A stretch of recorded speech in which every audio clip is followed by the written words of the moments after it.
ကဲညီကိုတို့အားလုံးပဲမင်္ဂလာပါကျွန်တော်ရဲ့ Extra Time ဆိုတဲ့ channel လေးကနေပြီးတော့ကြိုဆိုပါရစေညီကိုတို့ရေနော်ဒီဗီဒီယိုလေးမှာတော့လက်ရှိမာဆေးအသင်းမှာကစားနေတဲ့ Missing Groove ရဲ့အပြောင်းရွှေ့ခြေအနေနဲ့ပတ်သက်ပြီးတော့ဆွေးနွေးတင်ဆက်ပေးသွားမှာပဲဖြစ်ပါတယ်ဟုတ်ပါတယ်ဒီနေ့တွေ့ရသည်မှာ Missing Groove ကမာဆေးအသင်းကနေထွက်ခွာဖို့အတွက်ကြိုးစားနေပါတယ်သူ့ကိုယုံကြည်ခဲ့တဲ့ဒီပြရေးဒီဇာပီမရှိတော့တဲ့နောက်မှာဒါ Missing Groove အနေနဲ့ဒီအသင်းမှာစက်ကစားဖို့အတွက်ဒါမပြောမရှင်ဖြစ်နေတာကြာပါပြီဆိုတော့ဒီဇာပီအနေနဲ့ဒီနေ့ရာသီမကုန်ခင်ကတည်းကမာဆေးတဲ့ကနေထွက်လာပြီးတော့လက်ရှိမှာအခုဒါစပါးတဲ့မှာသူနီးပြလှုပ်နေတယ်ပေါ့နော်ဆိုတော့လက်ရှိနီးပြရေးဒီဇာပီနဲ့ဒါ Missing Groove တို့ပြန်လဲပူးပေါင်းလိမ့်မယ်စပါးတဲ့ကို Missing Groove ပြန်ရောက်လာလိမ့်မယ်လို့အားလုံးကမျှော်လင့်ကြပေမဲ့လည်းအားလုံးကထင်ကြေးပေးနေကြပေမဲ့လည်းဒါပေမဲ့ Missing Groove ကအင်္ဂလန်နိုင်ငံရဲ့နေနေတန်းပေးထားခံရတယ်ပလေယာတူးလို့ပြောလို့ရပါတယ်ဆိုတော့ player live နဲ့အင်္ဂလန်ကိုပြန်လာဖို့တော့မလွယ်တော့ပါဘူးနော်ဆိုတော့အင်္ဂလန် Premier League club တွေမှာမပြောနဲ့အင်္ဂလန် Championship club တွေမှာတော့မှသူကစားခွင့်မရှိတော့ပါဘူးသူရဲ့မာယွန်းလဲလိုက်တဲ့အမဲဆက်လေးတစ်ခုကသူ့ဘဝကိုတော်လေဒါနောက်ကျင်ခံစားလိုက်ရတဲ့ပုံစံမျိုးကိုကျွန်တော်တို့မြင်တွေ့ခဲ့ရပါတယ်ဆိုတော့အဲ့ဒီအခြေအနေကပဲလက်ရှိမှာဒါ Missing Groove ရဲ့အခြေအနေရပါတော့ဒီအင်္ဂလန်ကိုလုံးဝပြန်လာလို့မရတယ်လို့သူရဲ့ကစားသမားဘဝတော်တော်လေးစုပ်ပြတ်တတ်သွားတယ်လို့ပဲပြောရမှာပဲဘာလို့လဲဆိုတော့အကြောင်းရင်းအတင်မှာ Missing Groove ကတကယ်ကိုအကောင်းဆုံးရည်သွေးပြထားတဲ့လူငယ်လေးတူလက်ရှိ Missing Groove ရဲ့စွမ်းဆောင်ရည်ရလဲဒါမှန်တိုင်းပြောရမယ်ဆိုရင် club အသင်းကြီးတွေအတွက်စိတ်ဝင်စားစရာကောင်းစေတဲ့စွမ်းဆောင်ရည်မျိုးပဲဘာကြောင့်မခေါ်ယူရဲကြတာလဲဘာကြောင့်မခေါ်ယူကြတာလဲဆိုတော့အကြောင်းရင်းအဖြေကတော့ရှင်းပါတယ်Missing Groove ရဲ့အမဲဆက်အကြောင်းပါပဲဒါကြောင့်မို့ကစားသမားတယောက်ကိုဒါကစားသမားကောင်းတယောက်ကိုပေါ့နော်လွယ်လွယ်ကူကူဆုံးရှုံးရပြီးတော့ Missing Groove ကလည်းသူနဲ့ကိုင်းညီလိုက်ဖက်သူ့ကိုခေါ်နိုင်တဲ့အသေးလေးကိုဒါကျင်လည်နေရတဲ့ပုံစံမျိုးလည်းမြင်ရပါတယ်အခုဆိုရင်လည်း Missing Groove ကိုမာဆေးတဲ့ကနေခေါ်ရှင်နေတဲ့အသင်းနှစ်သင်းရှိပါတယ်ပထမအသင်းကတော့ရိုမာအသင်းပါဒုတိယအသင်းကတော့ဖီနာဘာရှိအသင်းပါရိုမာအသင်းက Missing Groove ကိုရဖို့အတွက်ရှင်းကပ်ခဲ့တာအမှန်ပါဆိုတော့ဒါပေမဲ့ရိုမာအသင်းက Missing Groove နဲ့ပတ်သက်ပြီးတော့ပေါ်ချောင်ကောင်းဈေးမျိုးကိုဒါပေးချင်တာပါလက်ရှိ Missing Groove ပြသနေတဲ့စမ်းသပ်ရည်တွေဘာတွေညာတွေကိုမကြည့်ဘဲနဲ့ယူတန်30ယူတန်40လောက်နဲ့ Missing Groove ကိုရချင်တာပါဆိုတော့ယူတန်40တောင်မဟုတ်ပါဘူးယူတန်30လောက်နဲ့ Missing Groove ကိုဒါမာဆေးအသင်းကနေရချင်တာပါဒါပေမဲ့မာဆေးအသင်းကလည်းဒီလောက်ပမာဏလောက်နဲ့တော့လုံးဝမရောင်းနိုင်ဘူးဆိုတဲ့ပုံစံမျိုးနဲ့ရိုမာအသင်းနဲ့ဒါတိတ်ဆိတ်သွားတဲ့အခြေအနေတစ်ခုမှာเนาะအပြောင်းရွှေ့ပိုင်းဆိုင်ရာတိတ်ဆိတ်သွားတဲ့အခြေအနေတစ်ခုမှာဖီနာဘာရှိက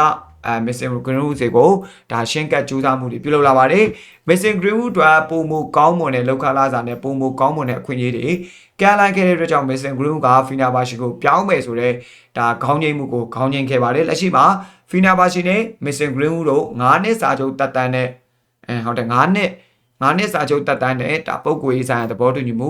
ရရှိသွားခဲ့ပါပြီ။ဒါကြောင့်မို့လက်ရှိမှာဖီနာဘာရှိကဒါမာဆေးတင်နဲ့ဆွေးနွေးဖို့အတွက်ကမ်းလှမ်းမှု offer တစ်ခုတင်သွင်းပြီးတော့ဆွေးနွေးနေရဆိုပြီးတော့ဖာဘီဆိုမဲတို့ကအတည်ပြုပြောကြားထားပါတယ်။ Missing Groove ကိုလက်ရှိမှာဒါဖီနာဘာရှိပေးခဲ့တဲ့ပြောင်းရွှေ့ခြင်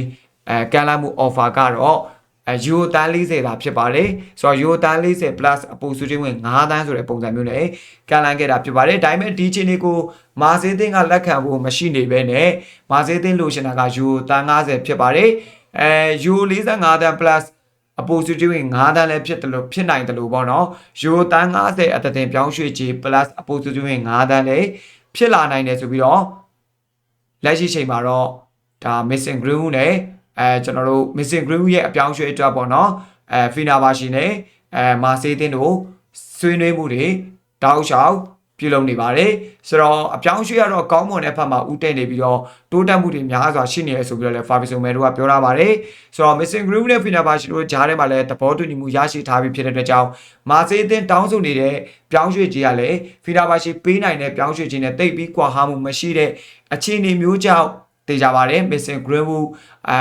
Fenerbahce အသင်းကိုမကြာခင်မှာပြောင်းရွှေ့နိုင်လိမ့်မယ်လို့ Fabrizio Romano ကထင်ကြေးပေးသုံးသပ်ထားပါတယ်Missing Groove ကိုအဲ့လိုမျိုးအပြောင်းရွှေ့ဖြစ်မြောက်အောင်ပြောင်းရွှေ့သွားခဲ့မယ်ဆိုရင်ဂျားရီကနေအကျိုးမြတ်ထွက်လာမှာက Manchester United အသင်းမှာဘာကြောင့်လဲဆိုတော့ Manchester United အသင်းက Missing Groove ရဲ့ပို့တဲ့ချက်လာလာတွေကိုနားလေတယ်အင်္ဂလန်ပြည်မှာဆက်ထားလို့မရလို့သာရောင်းချလိုက်ရတဲ့အခြေအနေမျိုးတစ်ခုဖြစ်တဲ့အတွက်ကြောင့် Missing Groove ကိုဒါမာဆေးတင်ကိုဈေးပေါနဲ့ပဲရောင်းပေးခဲ့တယ်ပေါင်26တန်းထင်တယ်နော်ယူတန်း30လောက်နဲ့ပဲရောင်းပေးခဲ့တယ်ရောင်းပေးပြီးတဲ့နောက်မှာ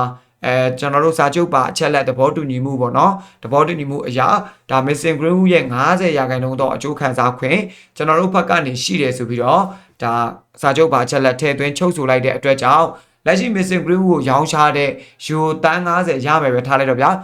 Missing Greenwood ရောင်းချလို့ယူတန်း90ရမယ်ဆိုရင်ကျွန်တော်တို့ကနောက်ထပ်ဒီယူတန်း90ထဲကယူ25တန်းပေါင်အားဖြင့်တန်း20လောက်ထပ်မှန်ပြီးတော့ရရှိမှာဖြစ်ပါတယ်ဒါကျွန်တော်တို့ပုတ်ဖွဲ့တွေအမျှော်မြင်ရှိ Missing Greenwood ရဲ့အပြောင်းရွှေ့ရောင်းချမှုတစ်ခုကိုလှုပ်ဆောင်နိုင်ခဲ့တဲ့အတွက်ကြောင့်အခုလိုမျိုးငွေကြေးအကျိုးခံစားခွင့်ကိုရရှိပိုင်ဆိုင်တာဖြစ်ပါတယ်ဒါကြောင့်မို့ Missing Greenwood ရောင်းချမှုမှာမာဆေးတဲ့ကလည်းအမျက်ထွက်မှာမဟုတ်သလိုဖီနာဘာရှိတဲ့ကလည်းအမျက်ထွက်မှာမဟုတ်ဘဲနဲ့ဂျားတွေကနေကျွန်တော်တို့ရဲ့အတင်းကအမျက်အကျိုးအမျက်ခံစားခွင့်ရမှာပဲဖြစ်ပါတယ်ဆိုတော့မာဆေးနဲ့ကြုံတဲ့အတင်းက Missing Greenwood ရဲ့ပြောင်းရွှေ့ခြင်းကိုတယောက်တစ်ဝက်ခွဲယူရမယ်အခြေအနေမျိုးပဲဖြစ်ပါတယ်ဆိုတော့ Missing Greenwood ရဲ့အပြောင်းရွှေ့ကတော့ဒါကျွန်တော်တို့ရဲ့အတင်းအတွက်လည်းရေးပါတယ်ဒါမာဆေးအတင်းအတွက်လည်းရေးပါလို့ဖီနာဘာရှိအတင်းအတွက်လည်းကောင်းမွန်တဲ့ transfer တစ်ခုဖြစ်လာမယ်ဆိုတာ